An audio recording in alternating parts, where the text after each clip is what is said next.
Emily is a computational hydrogeologist from Sandia National Lab, where she specializes in post-closure performance assessment of a deep geological repository for nuclear waste. She's involved in development and application of GDSA framework, which she will talk to us about, which is a software toolkit for repository performance assessment that includes subsurface flow and transport and uncertainty and sensitivity analysis tools. And she's also involved in the development of a 3D conceptual model and a simulation capability for WIP, performance assessment. She earned her a master and a PhD in earth sciences from UC Santa Cruz. Emily? Okay. So this afternoon I'm going to show you a comparison of variance-based sensitivity analysis methods to standard linear regression and correlation methods applied to a generic deep geologic repository for spent nuclear fuel. And the variance-based, we're in a session called new techniques, new whatever, and I just want you to know that the variance-based methods are not exactly new, but they're not commonly applied to repository performance assessment. So some of the questions that we want to ask as we develop our geologic disposal safety assessment framework is, can repository PA benefit from variance-based sensitivity analysis methods? And how can we best apply those methods to problems that are actually extremely computationally expensive? So the Geologic Disposal Safety Assessment Framework is a software toolkit that we're developing for repository performance assessment. It's based on pFlowTran, which is a massively parallel multi-phase flow and reactive transport simulator into which various chemistry and physics process models are in the process of being coupled. And it uses Dakota for uncertainty sampling and sensitivity analysis. The software toolkit also includes a variety of pre- and post-processing tools and some visualization software. And it's all designed to run in a high-performance computing environment. Dakota is a C++ software toolkit. It's open source, and it provides a flexible interface between simulation software such as pFlowTran and a variety of system analysis methods. And those include methods for uncertainty quantification, sensitivity analysis, parameter estimation, and design optimization. And today we're just going to talk about the sensitivity analysis. So in a book called Global Sensitivity Analysis, a Primer, Saltelli et al. Identify 4 primary uses for sensitivity analysis. And one of the reasons you'd want to do a sensitivity analysis is factor prioritization, to identify the model inputs that your model output is most sensitive to. And then you know that reducing the uncertainty in these inputs would most reduce the uncertainty in the output, and that can be used to prioritize your R&D. Factor fixing is the second reason you'd want to do sensitivity analysis, and in this setting you would identify the model inputs that could be fixed or simplified without affecting the variance in the model output. And when you fix those inputs, you have the potential to create a parsimonious, less expensive model and possibly a more defensible model. Variance cutting is another reason you might use sensitivity analysis, and that would be to reduce the variance in the simulation output to below some specified tolerance. And a fourth reason you might do a sensitivity analysis is factor mapping, to identify the regions of the input parameter space that lead to extreme or interesting results, such as your dose limit, for instance. And we're just going to look at the first 2 of those settings today. So techniques that are typically used in repository performance assessment include linear correlation and linear regression. Simple correlation coefficients are going to just measure the linear correlation between your output of interest and a particular input variable. Partial correlation coefficients measure the linear correlation while removing the effects of other input variables. Standardized regression coefficients are calculated from stepwise multiple linear regression, so they too assume a linear model, but in this case it can be an additive model with more than one term. And then often rank transformation is applied to any of these techniques, in which the lowest value of an output and the corresponding input are assigned a rank of 1. The next highest gets a rank of 2. And when you do a rank transformation, then you have a good tool for picking up relationships that are nonlinear but monotonic. All of these are limited by that assumption either of linearity or monotonicity, and they're not going to pick up relationships or adequately characterized relationships that are nonlinear or non-monotonic. They will not be able to pick up parameter interactions that are important either. So that's the motivation for trying variance-based sensitivity analysis, because in theory this is a completely model-free sensitivity analysis, making no assumptions about the relationships between input and output. And it provides a measure of the fraction of the variance in the output due to the variance in any particular input. You can calculate a main sensitivity index, which is simply that fraction for a single parameter without any parameter interactions considered. You can calculate higher order sensitivity indices, which are going to give you the fraction of variance due to any particular parameter interaction, and that could be a second order interaction, a third order interaction, or higher.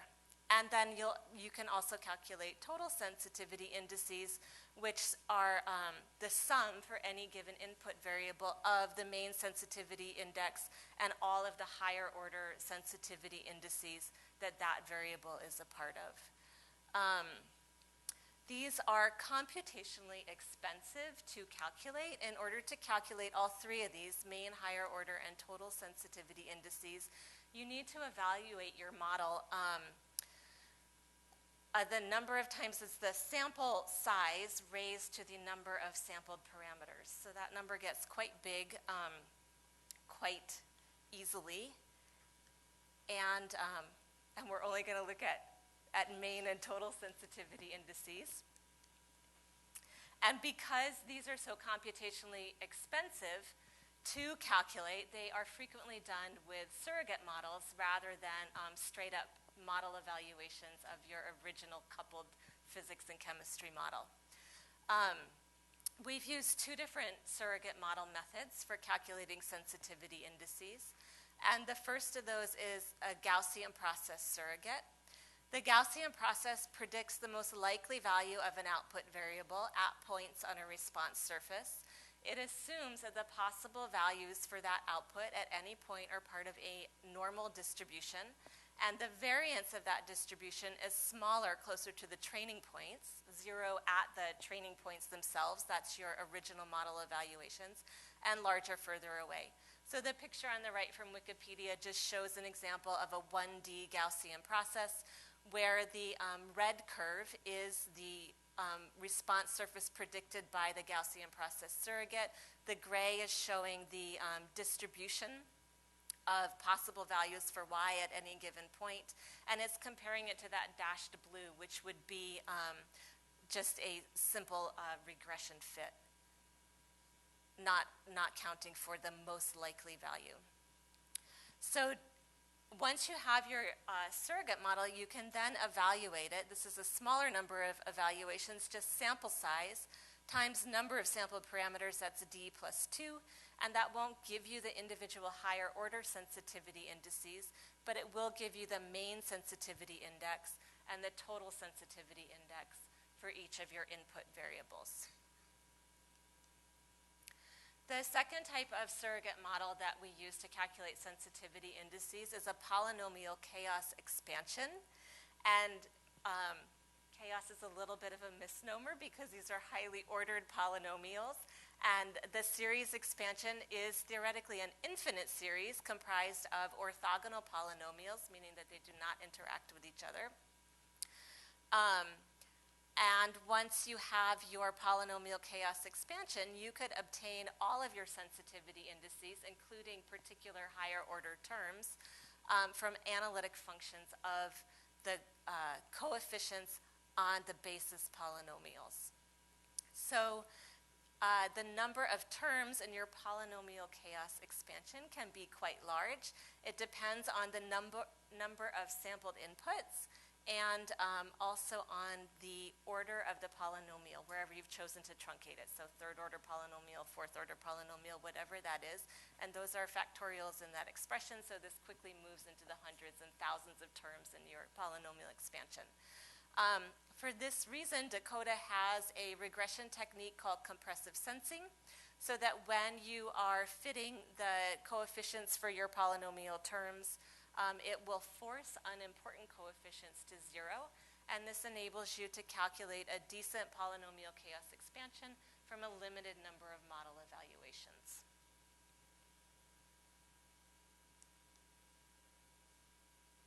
I'm going to walk you through a single reference case that is under development as part of the GDSA framework capability development. And for all of our reference cases, the performance assessment includes 4 basic components. The first is the waste source term, which is a radionuclide and heat source term. The second is the components of the engineered barrier system, which includes the properties of the waste form itself, the properties of the waste package, any engineered barrier that's in there, and we'll also count the disturbed rock zone as part of the engineered barrier system. And then natural barrier system is the third basic component of the performance assessment simulation, so that'll be the host rock and any adjacent geologic units or features. And biosphere is the fourth part. So the simulations I'm going to show you now ignore biosphere, and instead of talking about dose, we'll talk about radionuclide concentration. P-Flotran is used to model all of the coupled physics and chemistry of the problem, and then Dakota is used for the sampling of uncertain inputs and the sensitivity analysis.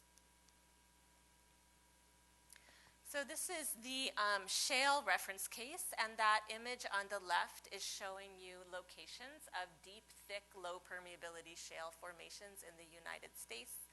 These are sedimentary basins that were created by transgression of inland seas, and the picture on the right is showing you what a typical sedimentary column might look like in one of these basins, and this is in fact the reference sedimentary column that we've chosen for our shale repository reference case. It's got, let me see if I can use the pointer. So it has a nice thick, over 500 meter thick layer of low permeability marine shale here with a repository 500 meters below the surface. Below the shale is a limestone aquifer in blue with a several order of magnitude higher permeability. Higher permeability, again, up here representing a sandstone aquifer. And then there's one more aquifer at depth that doesn't end up playing into the behavior of the system very much.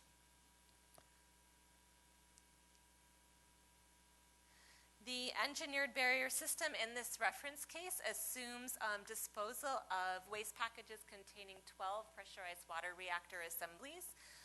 They are placed in drift lengthwise with particular drift spacing, waste package spacing. We assume a bentonite sand buffer backfills each of those disposal drifts. And the waste package degradation rate has a log normal distribution on it so that it is heterogeneous in space. And the distribution, the mean distribution rate that we've chosen results in about 50% of the waste packages breached by 30,000 years, and nearly all of them breached by 1 million years, which is the end of the performance assessment simulation. Each waste package is a source of heat and radionuclides. And the heat and radionuclide source terms are calculated by making some assumptions about the fuel inside of the waste package. Over here on the left, we have decay heat in watts per metric ton heavy metal as a function of time. Each waste package contains approximately 5.2 metric tons of heavy metal, and we assume that waste is 100 years out of the reactor, and that results in an initial waste package heat at the beginning of the simulation of about 3 kilowatts per waste package. And then that heat decays with time in the simulation. Over here on the right, we have an illustration of how the radionuclide source term works within a waste package. Decay and ingrowth are calculated throughout the simulation, and we're looking at just grams of radionuclide per gram of waste in a waste package versus time. The canister degrades at some rate, and upon canister breach, the waste form inside begins to dissolve in a rate-controlled manner, and as that waste form dissolves, the radionuclides are released into the waste package grid cells. There are 18 radionuclides included in these simulations. I'm only going to talk about iodine-129, which, if we were going all the way to dose, would be in these simulations the major contributor to dose. The model domain is approximately 7 kilometers long and 1,200 meters deep. In all of these various shades of blue, we have the same stratigraphic column that you saw a couple of slides ago. This dark blue is the nice, thick, low permeability shale. There is a pressure gradient driving flow from the left side to the right side of the domain, and the repository is here in red. It's about 1 kilometer square, 500 meters from one end of the model domain, 500 meters deep. There are 2 shafts explicitly gridded and 42 waste disposal drifts explicitly gridded, along with 2,100 individual waste packages in there. The entire model domain has nearly 7 million grid cells in it. I ran these simulations on 512 cores, and each simulation took about 3 hours to complete. I'm going to show you just quickly iodine color contour plots and slices of the repository, and then we'll focus on iodine concentration at 3 observation points in the upper sandstone aquifer. So here we're looking at 2 vertical slices through the entire model domain. At 100,000 years, iodine has just diffused out away from the repository into the shale host rock. Right here you can see that it's just barely hit that lower limestone aquifer and is beginning to advect away from the repository. By 1 million years, the end of the simulation, it has diffused through the entire thickness of the shale. It's hit the upper sandstone aquifer, and you can see the advection there too. And this higher concentration is in the lower limestone aquifer, which is just closer to the repository. So that's a single deterministic simulation.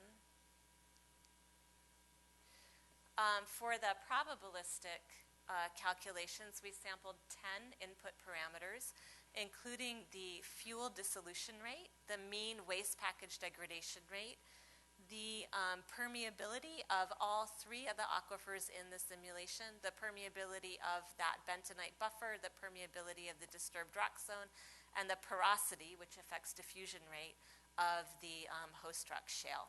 We also sampled some KDs, which we can ignore because there is no mechanism for the neptunium KDs to affect iodine concentration. So the sample size was 200. There are 200 lines on each of these plots showing you I-129 concentration as a function of time at each of those 3 observation points in the upper sandstone aquifer. And in terms of uncertainty, you could just observe that there is a several order of magnitude spread. This is about 6 orders of magnitude in maximum I-129 concentration, actually at each of those observation points.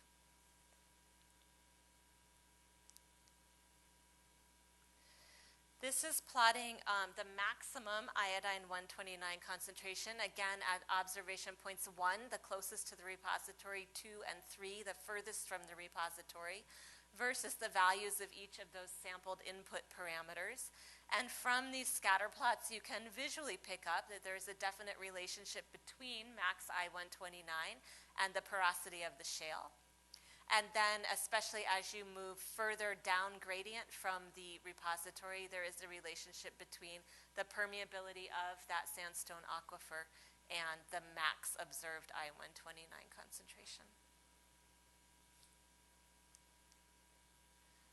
So this plot has really a lot of information on it. We're now looking at all of the various sensitivity measures, the correlation, the regression, and the sensitivity indices for each of the sampled input parameters at each of those 3 observation points.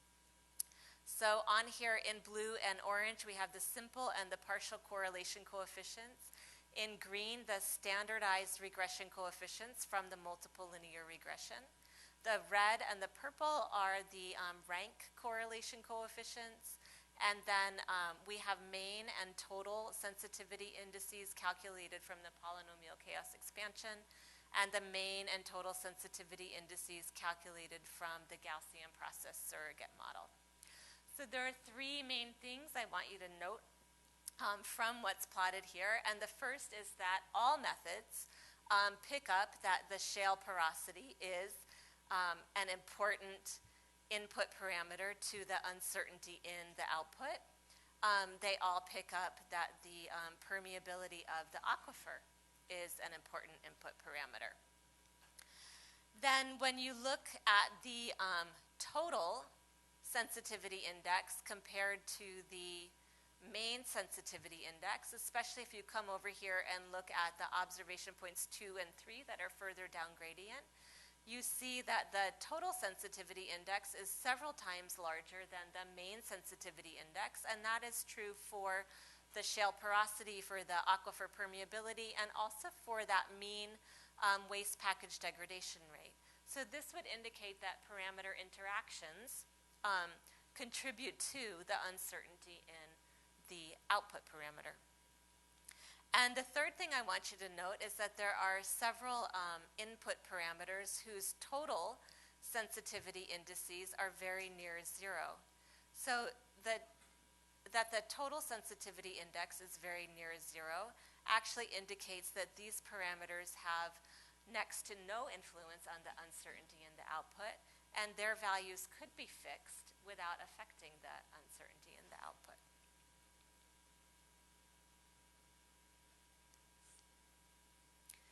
So the variance-based sensitivity analysis methods have become kind of standard practice in many fields. And I think that this shale reference case shows that we could also benefit from using them in repository PA. They confirm that the shale porosity and the aquifer permeability are the input variables having the greatest effects on the output variable of interest, and that reduction of uncertainty in these input variables would reduce the uncertainty in the output variable. They point out the importance of parameter interaction through the comparison of total sensitivity index to main sensitivity index.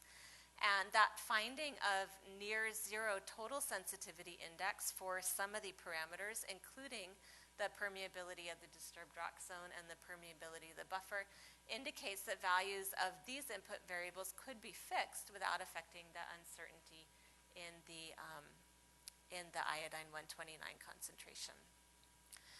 So as we continue to develop capability inside of GDSA framework, we will be continuing to investigate methods and workflow that enable the effective use of variance decomposition for repository PA, given that the computational expense of the simulations is quite high and the number of uncertain inputs is potentially large. So, questions?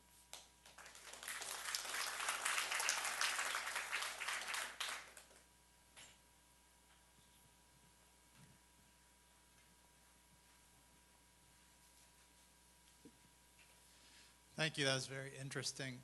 My question is, if you added in noise to some of the parameters, for instance, this is a theoretical how does it work type of demonstration with a very complicated model. But in the real world, say you're shale porosity as a measured parameter, with some degree of uncertainty in the measurements or variability too. Have you thought about adding in noise to some of the parameters and see how that affects the technique, especially in terms of being able to identify the interactions between terms? But I ask this because we did this with much simpler techniques than what you're using, and we found that at some degree of noise added into the parameters, you get to a point where the techniques aren't able to identify what you're looking for anymore. Yeah, so I'm not sure how is adding noise different from the sampling that we are Well, that's doing? what I don't know, because I guess you have a theoretical absolute distribution for one of your parameters, say the distribution of the shale porosity distribution. But when you go out into the world and they measure it, you're going to get some distribution that is an imperfect representation of that theoretical distribution. And the more uncertain that measurement is, I guess your technique would identify that the uncertainty in that parameter is significant. But what I guess we saw is that it can cloud the interaction terms. Like you can get spurious identification of interactions that aren't actually there just because of the how well you do or do not know that parameter distribution actually. Yeah, and are you talking more about real world, like where you have actual data?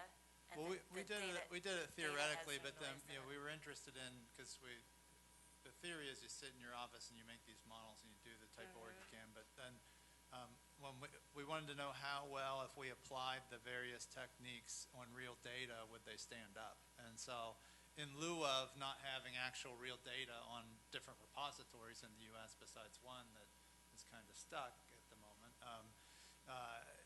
how well does the technique work if you apply it to some real systems? And maybe you can apply it to non-repository problems, for instance. Like there might be data sets out there that you know the answer to, so you can apply the technique against it and then see, did it identify what I know the answer is? And that's kind of what, I'll talk to you offline. But that's basically what we were doing, is we created a problem where we knew the answer, then we clouded it up a lot, and then tried to see if the technique could still find the answer, even though you've basically forced it to be a more cloudy problem to try to look through. Yeah, in this case, when you're working strictly with model output, your sensitivity indices will add to 1 because, there is no noise. Right. Yeah, and if you had noise in the problem, yes. Yeah. Where they don't add to 1. Maybe they add to 0.1 or something. And so like you have a 90% that is really clouding what you're trying to find, which is that 0.1.